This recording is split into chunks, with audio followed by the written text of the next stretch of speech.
Assalamualaikum warahmatullahi wabarakatuh. Alhamdulillah pada kesempatan kali ini kita bisa bertemu di pembelajaran biologi. Sebelum kita memulai pembelajaran, alangkah baiknya kita berdoa terlebih dahulu. Silakan KM untuk pimpin doanya.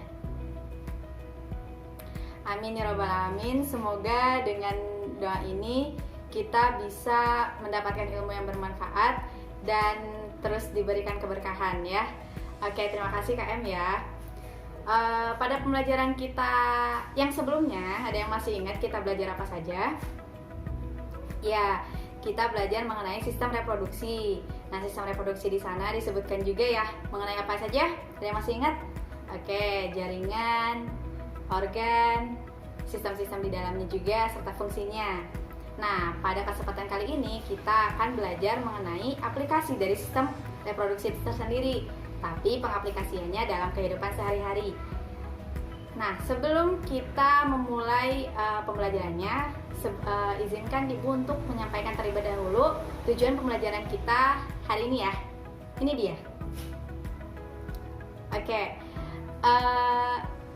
insya Allah sudah dimengerti ya bagaimana jalannya dari pembelajaran kita. Jadi kita nanti akan membuat sebuah project. Nah, sebelum kita memulai sebuah project, Ibu ingin menampilkan beberapa berita yang harus kalian analisis dan simpulkan baiknya seperti apa. Nah, ini adalah berita yang pertama. Berita yang pertama menunjukkan bahwa adanya masalah stunting.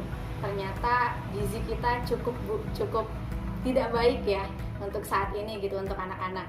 Dan ternyata salah satu penyebab stunting adalah karena kurangnya ASI eksklusif saat bayi. Nah, kita lanjut ke berita kedua. Nah, berita kedua ini menunjukkan bahwa adanya angka perceraian yang akhirnya menghasilkan perkembangan dan pertumbuhan dari anak-anak juga kurang baik gitu ya, entah dari psikis maupun fisiknya gitu ya. Nah, menurut kalian kira-kira itu karena apa? Dan apa yang bisa kita lakukan, langkah apa yang bisa kita lakukan untuk mengatasi hal tersebut, meminimalisir hal tersebut? Nah, kira-kira gimana? Silakan, ada yang mau menjawab?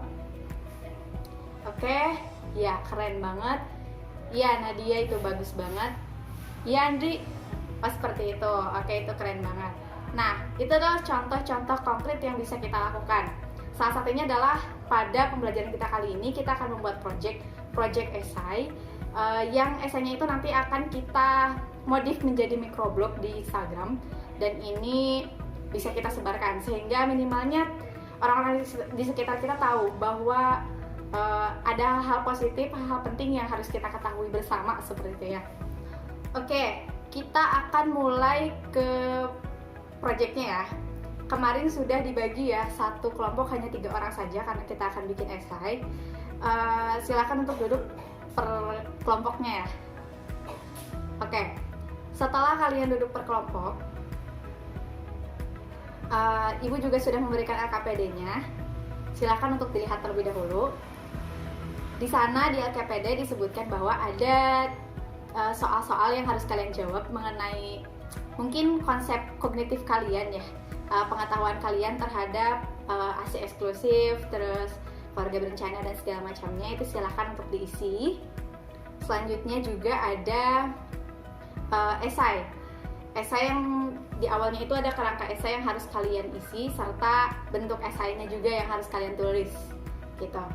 Nah, dari LKPD tersebut kira-kira ada yang mau ditanyakan nggak mengenai project kita kali ini? Silakan. Oke, terima kasih atas pertanyaannya.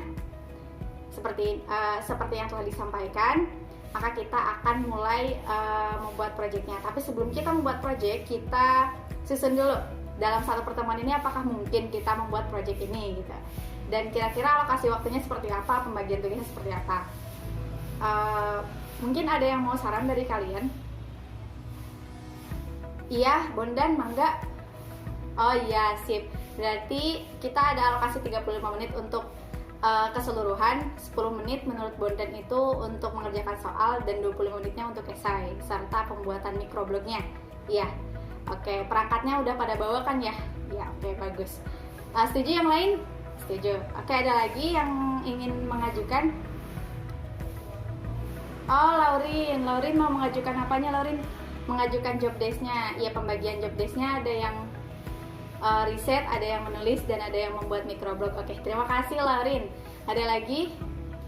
Oke, sudah cukup jelas ya untuk jadwal project kita pada hari ini. Perencanaannya seperti apa juga sudah jelas. Jika ada ditanyakan bisa banget untuk tanya ibu ya.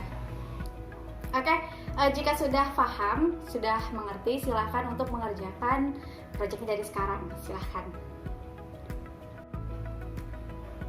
Ini dari kelompok berapa ya? Oh, kelompok 5. Tentang apa? Oh iya. Bagus itu idenya. Sip, bagus. Bisa dikembangkan ya kalau misalnya mau mencari data, bisa buat ambil datanya di BPS. Data BPS itu biasanya update. Ya, terima kasih. Oke, ini dari kelompok berapa? Kelompok 7. Ya, kelompok 7. Oh, bingung cari ininya ya, sumbernya ya. Biasanya sumber-sumber yang nggak WordPress, Blogspot, itu biasanya sumbernya bisa dipertanggungjawabkan. Ya, oke. Oke, alhamdulillah waktunya sudah selesai ya, sudah habis ya. Silakan kalian untuk bersiap-siap untuk menyajikan atau menyampaikan gagasan yang telah kalian diskusikan bersama. Silakan untuk kelompok 1 terlebih dahulu. Oke, keren banget ya gagasan dari kelompok 1. Mungkin ada yang mau ditanyain dari teman-temannya atau segala macamnya, silakan. Oke, alhamdulillah. Oke, alhamdulillah semua kelompok sudah menyajikan ya. Kita beri applause, apresiasi, benar-benar karya yang luar biasa sekali dari anak-anak milenial. Kepikiran juga ya ternyata kalian untuk mengajarkan fitrah based education dan segala macamnya gitu ya, yang bisa disampaikan di microblog, dan itu cukup keren banget untuk kalian masih ukuran SMA. Ya, keren banget, sip. Jangan lupa untuk microblognya nanti kita lihat di pekan depan. Siapa yang paling banyak like, share, and komennya. Kalau misalnya kita lihat di antara semua kelompok yang paling banyak, insya Allah dapat reward dari ibu. Rewardnya apa kita lihat nanti. Dan jangan lupa share sebanyak-banyaknya, karena ini insya Allah informasinya sudah valid semua, sudah penting juga untuk disampaikan. Jadi kita lihat nanti ya, kita main Instagraman lah sekarang. Jangan lupa tag ibu juga ya di @azizasob ya. Oke, alhamdulillah dari semua kelompok yang sudah menyampaikan gagasannya, dari semua teman-teman kalian ya yang sudah menyampaikan apa saja yang bisa kita lakukan gitu ya untuk kampanye ini gitu ya, untuk project ini. Kira-kira ada yang mau menyimpulkan dari semua gagasan itu tentang pentingnya ASI dan aplikasi KB juga ya? Oke, silakan. Oh, Nadira, silakan Nadira. Ada lagi? Oke, Aiman ya, silakan Aiman.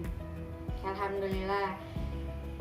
Tepat ya, betul sekali ya. Dan ternyata alhamdulillah konsep kita tuh tidak terbatas pada alat kontrasepsi atau mungkin hanya ASI eksklusif yang tanpa edukasi terlebih dahulu gitu ya. Teman-teman sudah paham di sini gitu. Kalian sudah paham kalau misalnya keluarga berencana itu bisa dimulai dari generasi kita gitu ya, generasi milenial yang masih muda gitu, dari generasi berencana gitu. Belum juga dari persiapan pranikah itu kalian anak SMA udah keren banget ya. Terus tadi juga disebutkan bahwa ASI eksklusif juga perlu edukasi buat ibunya, kepercayaan ibu pada anaknya. Ini sudah masuk ranah psikologi, kayaknya nanti Nadira mau masuk psikologi ini. Nggak apa-apa, dari IPA bisa. Nah, seperti itu ya, dari semua manfaat-manfaat yang kita bisa dapatkan gitu ya, dari pembelajaran kita bisa aplikasikan di kehidupan. Nah, ini juga sesuai seperti apa yang sudah kita pelajari, bahwa ternyata untuk hal seperti ini, sistem reproduksi ini bisa kita aplikasikan gitu ya, dalam bentuk edukasi pentingnya ASI untuk anak gitu, edukasi juga misalnya bagaimana keluarga berencana itu benar-benar harus direncanakan dengan baik gitu ya. Oke, terima kasih. Nah, sekarang kalian buka grup WA, Ayu sudah kirimkan link quizzes yang harus kalian kerjakan. Maka dari itu silakan mengerjakan link quizesnya. Waktunya hanya 5 menit. Ya, silakan. Oke, alhamdulillah sudah aman ya link quizesnya. Gimana soalnya, aman kan? Ya, aman banget karena kita benar-benar mengevaluasi apa yang sudah kita kerjakan hari ini. Dan kita lihat ternyata masih ada yang di bawah, tapi rata-rata sudah di atas semua. Selamat, good job. Tetap pertahankan, pelajari lebih baik lagi, dan ingat kita akan bertemu di pekan depan. Selain dengan reward yang kalian nantikan, yes, Kita juga akan bertemu dengan sistem imun. Jadi kalian pelajari sistem imun, mengenai sistem organ dan segala macam yang ada, termasuk fungsi-fungsi dari organ tersebut. Nanti kita akan belajar tentang itu. Oke? Dengan ini alhamdulillah pembelajaran kita sudah selesai pada hari ini. Semoga proyeknya bermanfaat, semoga apa yang kita dapatkan dapat menjadi manfaat dan menebar manfaat lebih luas. Jangan berhenti belajar karena kita long life learning ya, tiap detik belajar gitu sampai kita di akhir-akhir. Oke, terima kasih, mohon maaf atas segala kekurangan. Assalamualaikum warahmatullahi wabarakatuh.